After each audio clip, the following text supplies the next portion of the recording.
जय हिंद दोस्तों, empires classes पर आप सभी दोस्तों का स्वागत है। आज हम स्टार्ट करने वाले हैं नया टॉपिक जिसका नाम है रेशियो एंड प्रोपोर्शनल, यानी कि अनुपात समानुपात। आज का हमारा टॉपिक होने वाला है। पिछला टॉपिक हमारा जो एवरेज का था वो कंप्लीट हो गया है और अब हम स्टार्ट करने वाले अनुपात और समानुपात। देखिए दोस्तों, जैसे एग्जाम्पल की मदद से समझते हैं हमें कि अगर A व B का अनुपात 3:4 दे रखा है, B व C का अनुपात 1:2 दे रखा है, तो A अनुपात B अनुपात C का किस अनुपात में होंगे, यानी कि A अनुपात B अनुपात किस अनुपात में होंगे। ठीक है दोस्तों, इस तरह के क्वेश्चन को हल करने के लिए हमें क्या करना होगा। पहले हमें क्या दे रखा है, A, B और C का अनुपात ज्ञात करना है हमें। A व B का अनुपात क्या दे रखा है दोस्तों, A व B का अनुपात दे रखा है 3:4 दे रखा है, और B और C का अनुपात कितना दे रखा है, B और C का अनुपात दे रखा है 1:2। ठीक है दोस्तों, अब ये दो जगह खाली हो गई, फर्स्ट वाली ये जगह और ये जगह खाली रह गई। तो इन जगहों पर कौन सा अंक आएगा, जो पड़ोसी अंक है वो आ जाएगा, यानी कि पड़ोसी अंक इसकी जगह ले लेगा, यानी कि यहाँ पर क्या आ जाएगा, 4 आ जाएगा, और यहाँ पर इस रिक्त स्थान की जगह क्या आ जाएगा, 1 आ जाएगा। फिर इनको आपस में गुणा कर दो, 3 को 1 से गुणा किया 3, 4 को 1 से गुणा किया 4, और 4 को 2 से गुणा किया, कितना गया 8। तो इस प्रकार हमको A व B और C का अनुपात क्या मिल गया, 3:4:8। ठीक है दोस्तों, इसी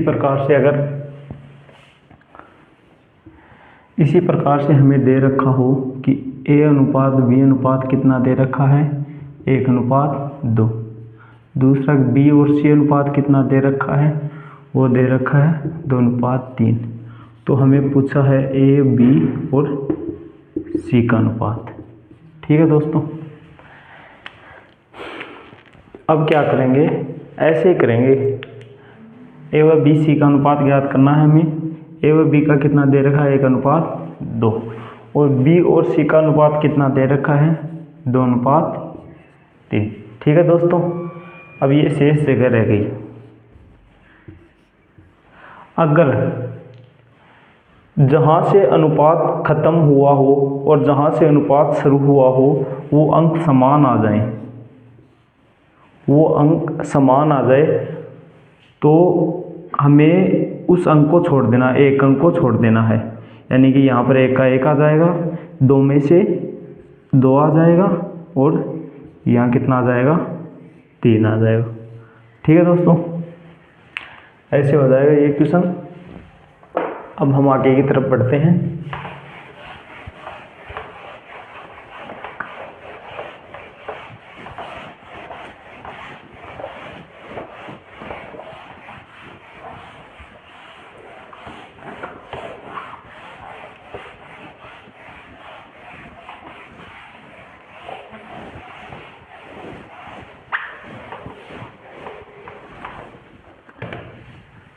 एक और एग्जांपल से समझते हैं हम दोस्तों कि एग्जांपल क्वेश्चन क्या दे रखा है हमको। A व B का अनुपात दे रखा है 3:4, B और C का अनुपात दे रखा है हमको, वो दे रखा है 1:2, और C व D का अनुपात दे रखा है, वो क्या दे रखा है, 3:2। ठीक है दोस्तों, और हमें क्या पूछा है, A अनुपात B अनुपात C अनुपात D, ये पूछा है हमें दोस्तों। तो इसको कैसे निकालेंगे, A व B का अनुपात कितना दे रखा है, 3:4, और B और C का अनुपात कितना दे रखा है दोस्तों, 1:2, और C व D का अनुपात कितना दे रखा है, 3:2। ठीक है दोस्तों, अब ये जगह खाली रह गई, एक इधर वाली, एक ये रह गई, 2 ये रह गई। ठीक है दोस्तों, तो मैंने पहले भी क्या बताया था कि इन जगहों पर कौन सा अंक आ जाएगा, जो पड़ोस का अंक है वो आ जाएगा। यहाँ पर भी 4 आ जाएगा, यहाँ पर भी 4 आ जाएगा। अब यहाँ पर कितना अंक आएगा, यहाँ पर इसका पड़ोसी कौन है 2, तो यहाँ पर 2 आ जाएगा। और फिर यहाँ पर क्या आएगा, यहाँ पर 1 आ जाएगा, क्योंकि इसका पड़ोसी कौन सा अंक है, वो है 1 अंक, 1 है तो यहाँ पर 1 आ जाएगा। यहाँ पर कितना आएगा 3, इसका पड़ोसी कौन सा है 3, तो यहाँ पर कितना आ जाएगा 3 आ जाएगा। और यहाँ पर भी 3 आ जाएगा, क्योंकि इसका पड़ोसी भी कितना है 3। ठीक है दोस्तों, फिर आपस में सभी को गुणा कर दो। 3 को 1 से गुणा किया 3, और फिर 3 को 3 से गुणा किया 9, 4 को 1 से गुणा किया 4, और 4 को 3 से गुणा किया 12, फिर 4 को 2 से गुणा किया 8, 8 को 3 से गुणा किया 24, और फिर 4 को 2 से गुणा किया कितना 8, 8 को 2 से गुणा किया 16। तो इस प्रकार ये हमारा अनुपात आ गया ए बी और सी का, ए बी सी और डी का अनुपात आ गया हमारा। ठीक है दोस्तों,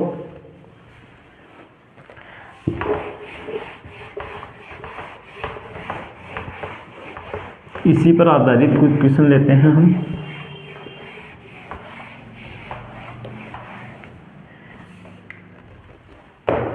इसी पर आधारित क्वेश्चन लेते हैं हम दोस्तों।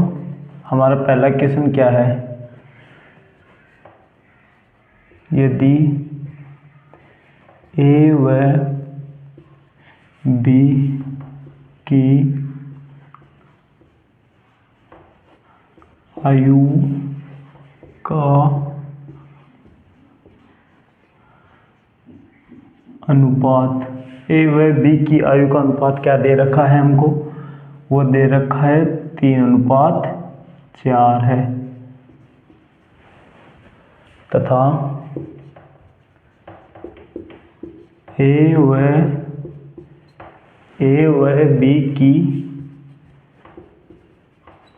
आयु का योग 42 है, तो एक की आयु ज्ञात करो। ये हमारा क्वेश्चन है दोस्तों। इसमें क्या दे रखा है, ए व बी की आयु का अनुपात दे रखा है 3:4, और तथा हमें क्या दे रखा है, ए व बी की आयु का योग कितना दे रखा है 42। तो हमें एक की आयु ज्ञात करनी है दोस्तों। ठीक है, तो हमें ए व बी की आयु का अनुपात कितना दे रखा है 3:4 दे रखा है, तथा ए प्लस बी की आयु का योग कितना दे रखा है, वो दे रखा है 42। तो हमें किसकी आयु निकालनी है, तो हमें एक की आयु निकालनी है। ठीक है दोस्तों, हमें किसकी आयु निकालनी है, एक की आयु निकालनी है।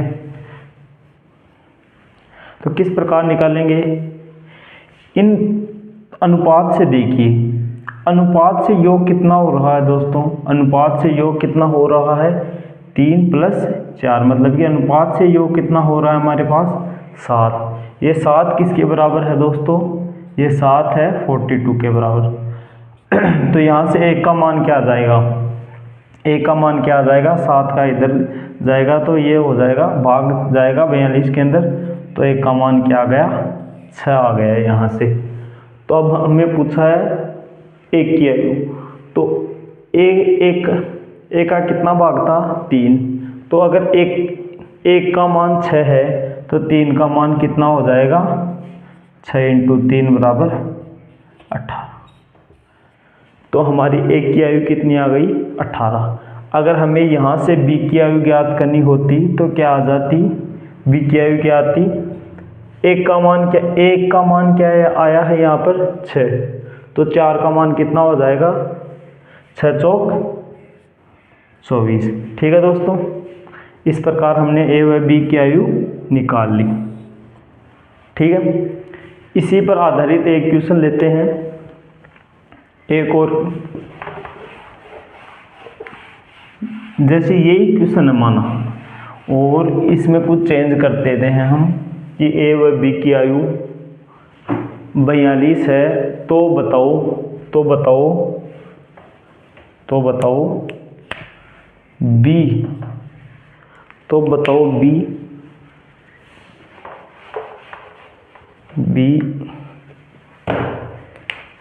बी ए से कितना बड़ा है।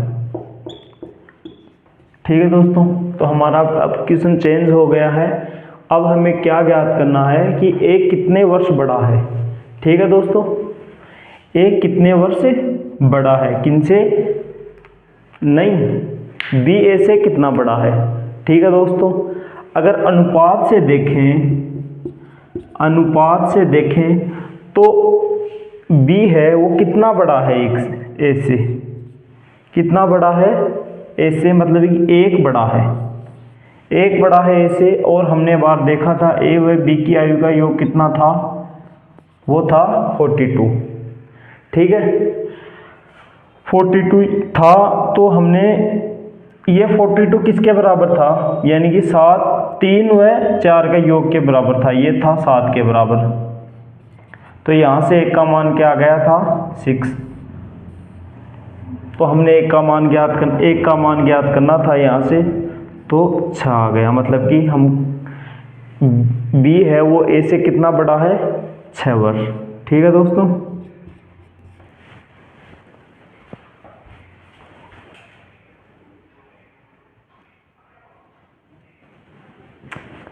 ठीक है दोस्तों, ये क्वेश्चन हमारा हो गया।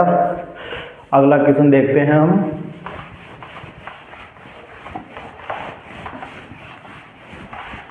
ये टाइप फर्स्ट चल रही है रेशियो एंड प्रोपोर्शन की।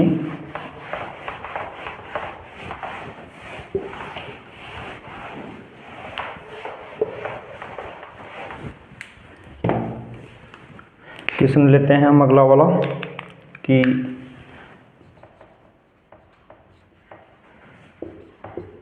ए की आई बी से 25% अधिक है। ए की आय बी से कितने परसेंट अधिक है, 25%। ठीक है, तथा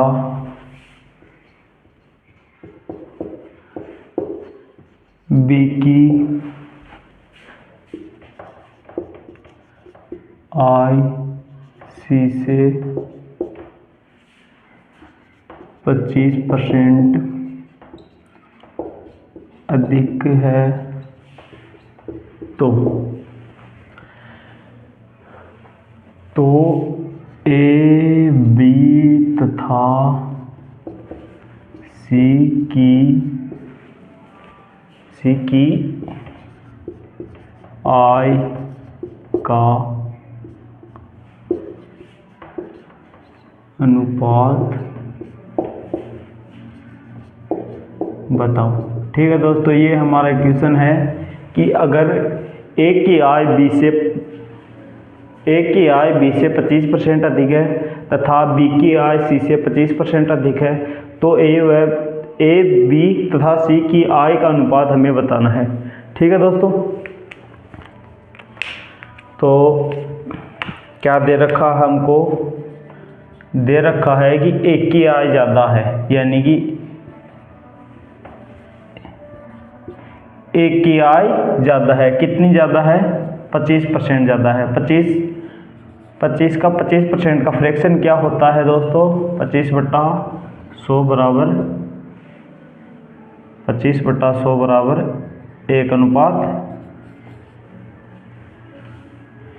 1:4। यानी कि इसका मतलब क्या हो गया कि अगर बी की आय 4 है तो ए की कितनी हो जाएगी, 1 अधिक हो जाएगी, यानी 4 पर 1 अधिक, तो बी की आय कितनी हो जाएगी, 5 हो जाएगी। तो ए व बी की आय का अनुपात क्या आ गया, 5:4।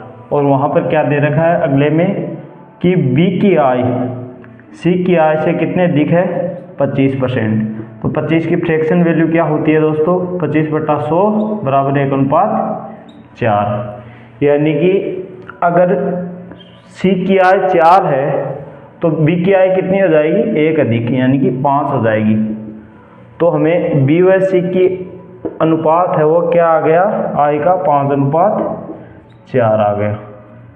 ठीक है दोस्तों, तो अब हमें ज्ञात करना है A, B और C की आय का अनुपात।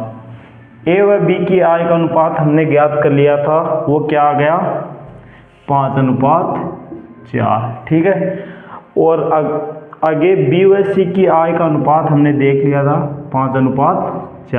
यहाँ पर क्या आ जाएगा, 4 आ जाएगा, यहाँ पर क्या आ जाएगा, 5। आपस में गुणा कर दो इनको, 25, 4 को 5 से गुणा किया 20 और 4 को 4 से गुणा किया 16। तो A, B और C की आय का अनुपात क्या आ गया, 25:20:16 है। ठीक है दोस्तों,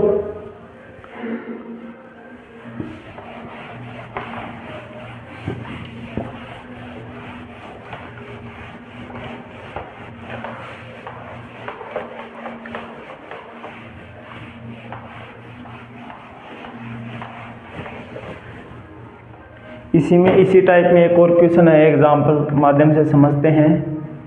यदि कि A व B का अनुपात, आयु का अनुपात दे रखा है, क्या अनुपात दे रखा है, 8:5। कितना दे रखा है, A व B की ये आयु का अनुपात दे रखा है, कितना दे रखा है, 8:5। तथा क्या दे रखा है, A B से 21 वर्ष बड़ा है, तो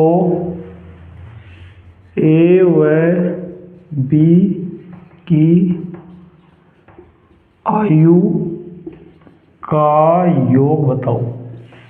आयु का हमें क्या बताना है, बताओ योग। ठीक है दोस्तों, A व B की आयु का योग कितना हो जाएगा, फ्रैक्शन वैल्यू में योग कितना हो रहा है A व B की, यानी कि 8 और 5 यानी कि 13। फ्रैक्शन में तो कितना हो रहा है, अनुपात में कितना हो रहा है योग, 13। वैसे अनुपात में कितना ज़्यादा है, कितना ज़्यादा है, कितना बड़ा है, A B से 3। इस 3 किसके बराबर है, ये 3 21 के बराबर। तो 1 का मान क्या आ जाएगा यहाँ पर 7।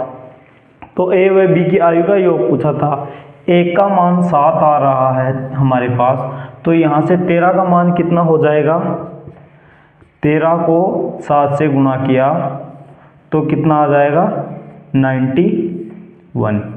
ठीक है दोस्तों, तो इस प्रकार हमारे को क्या आ गया, A व B की आयु का योग आ गया कितना, 91।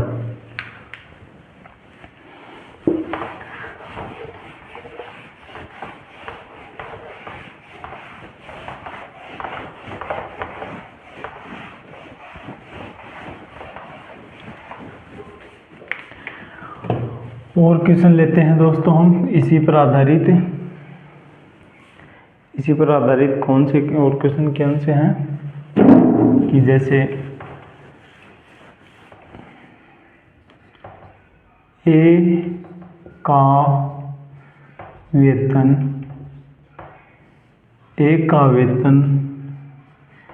B के 3/4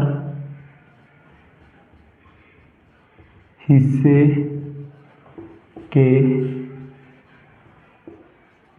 बराबर है।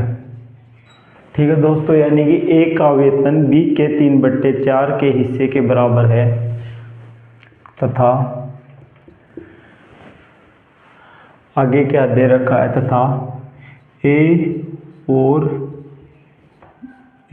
B का कुल वेतन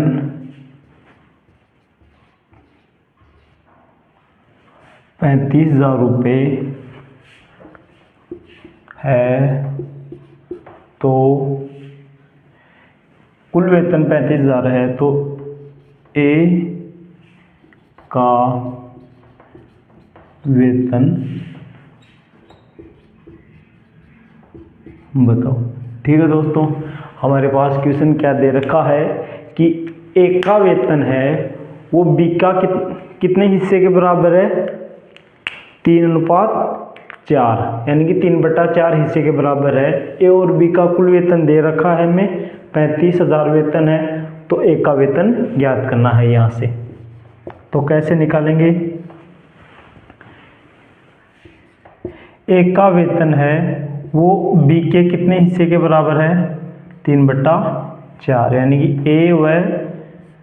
ए बटा बी बराबर क्या आ जाएगा, 3:4। तो ए अनुपात बी क्या आ गया, 3:4। यहाँ से ए अनुपात बी कितना आ गया, 3:4 आ गया। ठीक है, हमें क्या दे रखा है कि इन दोनों का टोटल जो अनुपात से कितना हो रहा है, टोटल अनुपात से टोटल कितना हो रहा है, 7। ये 7 किसके बराबर है, तो ये 7 है हमारे पास 35,000 के बराबर। ठीक है दोस्तों, तो यहाँ से एक का अनुपात कितना आ जाएगा, 7×5 35, एक का अनुपात आ जाएगा 5,000 के बराबर। एक का अनुपात कितना आ गया, 5,000 के बराबर। तो हमको क्या पूछा है, एक का अनुपात पूछा है, तो एक का कितना हिस्सा था, 3, तो 3 हिस्से का मान क्या हो जाएगा, 3 को इससे 5 से गुणा किया तो 15,000 रुपये आ गए। ठीक है दोस्तों, तो इस प्रकार हमको एक का वेतन प्राप्त हो गया। एक का वेतन क्या आ गया यहाँ से, 15,000 रुपये। अगर बी के वेतन की बात करें तो बी का वेतन क्या हो जाएगा, यहाँ से एक का मान क्या आ रहा है, 5,000, और बी का हिस्सा कितना है, 4, तो 4 का मान कितना हो जाएगा, 5 को 4 से गुणा करेंगे तो कितना आ जाएगा, 20,000। ठीक है दोस्तों,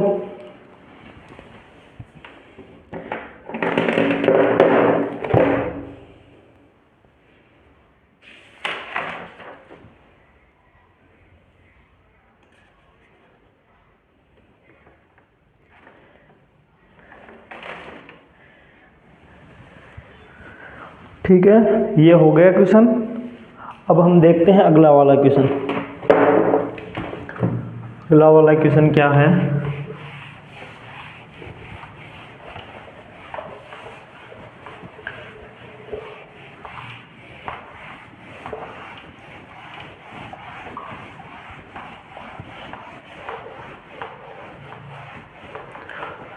अगला क्वेश्चन है हमारे पास। क्वेश्चन क्या है अगला कि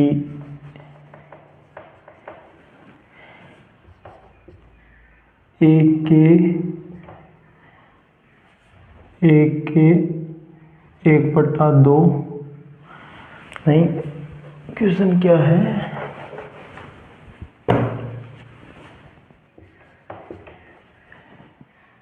एक के 3/4, यानी कि 1 के 3/4, 1 के 3/4 हिस्सा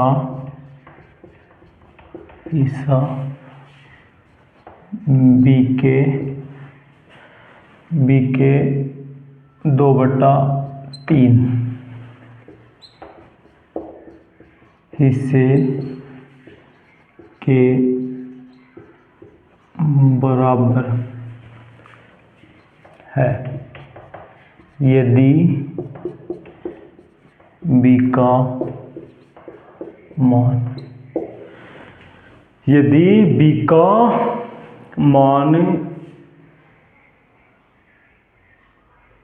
बी का मान 2700 है तो ए का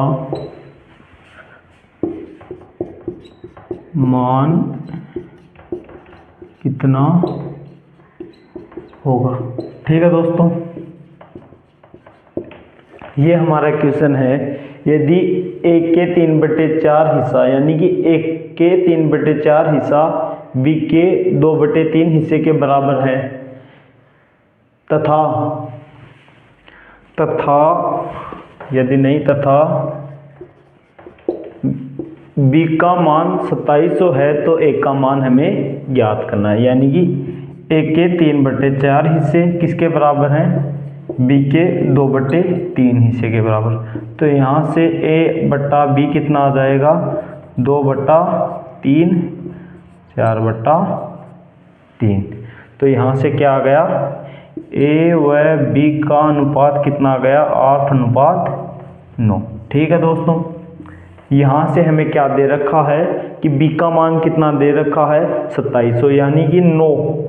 b मतलब कि यहाँ पर b का मान कितना दे रखा है, 9। एक्चुअली में b का मान क्या कितना है, 2700, यानी कि ये 9 किसके बराबर है, तो ये है 2700 के बराबर। यहाँ से 1 का मान कितना आ जाएगा, 300। अब हमें पूछा है कि किसका मान, 1 का मान।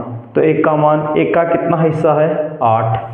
तो यहाँ से 8 का मान क्या आ जाएगा, 8 से गुना कर देंगे तो 8 या 24। तो यहाँ से ये 1 का मान आ गया, 1 का मान कितना आ गया, 2400 रुपये। ठीक है दोस्तों, तो आज की क्लास हमारी यहीं समाप्त होती है। वीडियो देखने के लिए धन्यवाद और हमारे चैनल को लाइक सब्सक्राइब करना ना भूलें। जय हिंद दोस्तों।